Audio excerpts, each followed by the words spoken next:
प्यारे दोस्तों, जन्नतुल बकी से जुमेरात को मुर्दे क्यों बाहर आ जाते हैं और अगर वो बाहर आते हैं तो बाहर आने के बाद वो क्या करते हैं। यकीनन ये एक ऐसी बात है जिस पर यकीन करना इंतहाई मुश्किल है, लेकिन जन्नतुल बकी के घोरकन का क्या कहना है और इन मुर्दों के बाहर आने की तस्वीर और वीडियोस जो मंजरे आम पर आई हैं वो भी हमने आपको आज की वीडियो में दिखानी है।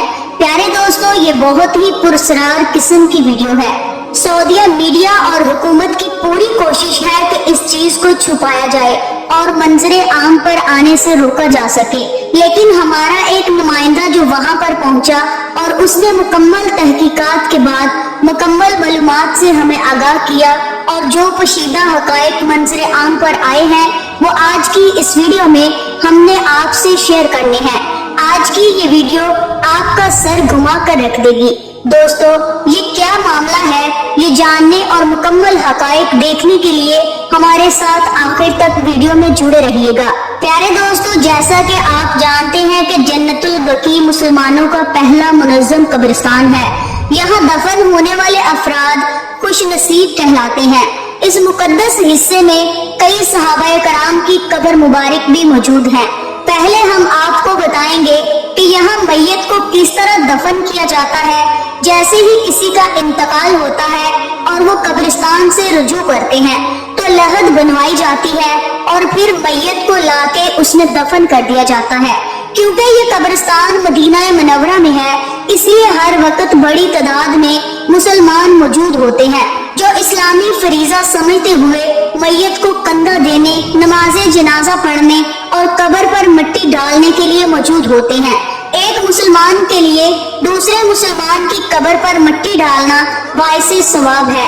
जन्नतुल बकी की एक खास बात यह है कि यहाँ कब्रों पर किसी किस्म की तख्तियाँ या शिनाख्त मौजूद नहीं। प्यारे दोस्तों, ये कहानी जो आज हम आपको सुनाने जा रहे हैं अब्दुल रशीद की है, जो जन्नतुल बकी में पिछले 25 साल से घोरकन के फराइज अंजाम दे रहे हैं। 55 साला अब्दुल रशीद का ताल्लुक सक्खर पाकिस्तान से है। अब्दुल रशीद ने शादी की और इससे उनके 2 बच्चे थे। किस्मत की करनी ऐसी हुई कि ये काम के सिलसिले में आज से 30 साल पहले सऊदीया आ गया और जब उसकी शादी हुई तो शादी के ठीक 10 साल बाद एक एक्सीडेंट में उसके बीवी बच्चों का इंतकाल हो गया। ये सदमा ऐसा था दोस्तों जिसने एक मुद्दत तक उसको इस परेशानी से बाहर नहीं आने दिया। वो इसी सदमे के हिसार में रहा। घर वालों ने बहुत जोर लगाया कि इसकी दोबारा शादी कर दी जाए और वो अपनी फैमिली दोबारा बना सके, मगर अब्दुल रशीद ने दोबारा शादी नहीं की और उसने सऊदीया ही में अपनी जिंदगी अकेले गुजारना शुरू कर दी। सऊदीया में ये मजदूरी करता था। जब मदीना में जन्नतुल बकी के घोरकन के लिए जगह खाली हुई तो उसने वहाँ अप्लाई किया और उसकी वहाँ नौकरी लग गई। तब से ये जन्नतुल बकी में घोरकन के फराइज अंजाम देता रहा।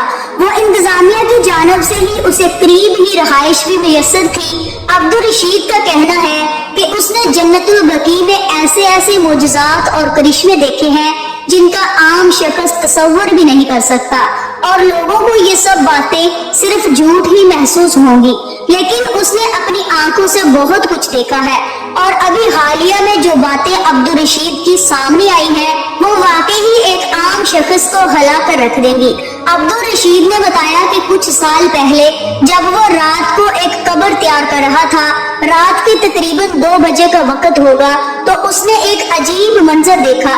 उसने देखा कि कब्रें अचानक से फटना शुरू हो गई हैं और उसमें से सफेद कफन में मलबूस मुर्दे कब्रों से बाहर निकल आए हैं, जो जोर जोर से पहले रोने लगे और उन्होंने मस्जिद नबवी की तरफ मुंह करके बुलंद आवाज में दुरूद पाक पढ़ना शुरू कर दिया। ये मंजर दोस्तों ऐसा सहर अंगेज था कि अब्दुल रशीद उसे देखकर सकते की कैफियत में आ गया और जब तक उसके हवास बहाल हुए, वो कहता है कि दिन की रोशनी निकल रही थी। उसने भागकर वो कब्रें देखी जो रात उसने अपनी आंखों से खुलती देखी थी। वो बिल्कुल अपनी असल हालत में थी और उनमें दरार तक नहीं थी। खैर, उस दिन तो उसे लगा कि हो सकता है ये सब उसका वहम हो और नींद की कैफियत हो गई हो और उसने ये सब ख्वाब में देखा हो। उस اس نے یہ سب اگنور کر دیا اور کسی اور سے بھی اس کا تذکرہ نہیں کیا، مگر اتفاق یہ ہوا کہ اس سے اگلی جمعرات بھی اچانک کسی کی تدفین کے لیے آدھی رات کو اسے قبر تیار کرنے کے لیے جنت البقیع میں جانا پڑا، اور رات کے اسی پہر اس نے پھر وہی سب دیکھا کہ قبروں سے مردے نکلے ہیں اور بلند آواز میں درود پاک پڑھنے کی صدا اس کے کانوں میں آنے لگی۔ جب اس نے اگلی صبح دیکھا تو پہلے والا منظر تھا۔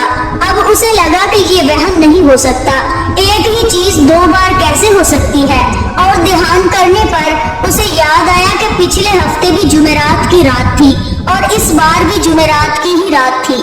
اس کا کہنا ہے کہ وہ اگلے سارے ہفتے اور رات کو اسی وقت وہاں جاتا رہا، مگر اسے ایسا کچھ نظر نہیں آیا، لیکن جمعرات کی رات پھر یہ سب دہرایا گیا تو اسے معلوم ہو گیا کہ ایسا ہر جمعرات کی رات میں ہوتا ہے، اور اس نے ہر جمعرات کی رات وہیں گزارنا شروع کر دی۔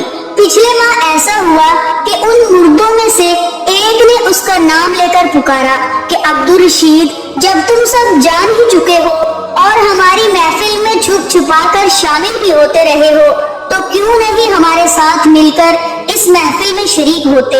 آؤ اور ہمارے ساتھ مل کر درود پاک پڑھو۔ عبدالرشید ڈر گیا اور وہاں سے بھاگ آیا۔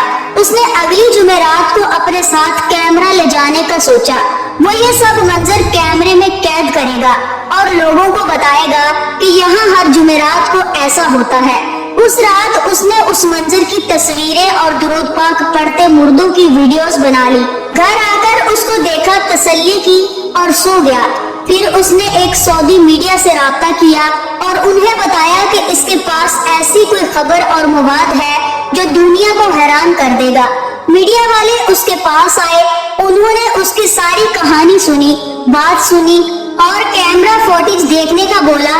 جب اس نے کیمرہ آن کر کے انہیں پکچر اور ویڈیو دکھائی تو حیرت کی بات تو یہ ہوئی دوستو کہ یہ سب ویڈیوز اور فوٹو اس کو تو دکھائی دے رہی تھی، مگر باقی سب کو وہ رات کا قبرستان کا منظر ہی دکھائی دے رہا تھا۔ میڈیا والوں نے غصہ کیا کہ کیا تم پاگل ہو اور ہمارا وقت ضائع کرنے کے لیے ہمیں یہاں بلایا ہے؟ تو اس نے کہا، یہ سب مجھے تو دکھ رہا ہے، یہ دیکھیں یہ ایسے ہے، یہ ویسے ہے۔ تو انہوں نے اس کی ذہنی حالت پر شک کیا۔ اس نے پھر کہا کہ آپ کو اگر یقین نہیں تو آپ میرے ساتھ جمعرات کی رات جنت البقیع میں چل کر خود یہ سب کچھ دیکھ لیں۔ انہوں نے سوچا کہ ایسا کرنے میں بھی کوئی حرج نہیں۔ انہوں نے جمعرات کی رات اس کے ساتھ قبرستان میں گزاری، مگر انہیں وہاں ایسا کچھ بھی نہیں حاصل ہوا اور نہ ہی کچھ دکھائی دیا۔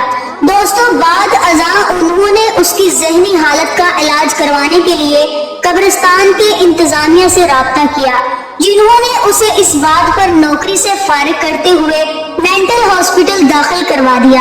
دوستوں، مینٹل ہاسپٹل میں عبدالرشید آج بھی قسمیں اٹھا کر کہتا ہے کہ یہ کوئی پاگل پن نہیں تھا، اس نے یہ سب کچھ اپنی آنکھوں سے خود دیکھا ہے، مگر کوئی اس کی بات پر یقین نہیں کرتا۔ پیارے دوستوں، آپ اس حوالے سے کیا رائے رکھتے ہیں؟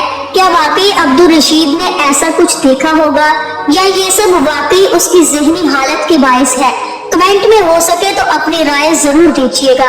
ویڈیو پسند آنے کی صورت میں اسے لائک کرتے ہوئے اپنے دوستوں میں ضرور شیئر کیجیے گا، اور مزید ایسی ہی ویڈیوز حاصل کرنے کے لیے سبسکرائب کر کے ہماری فیملی کا حصہ ضرور بنیے گا۔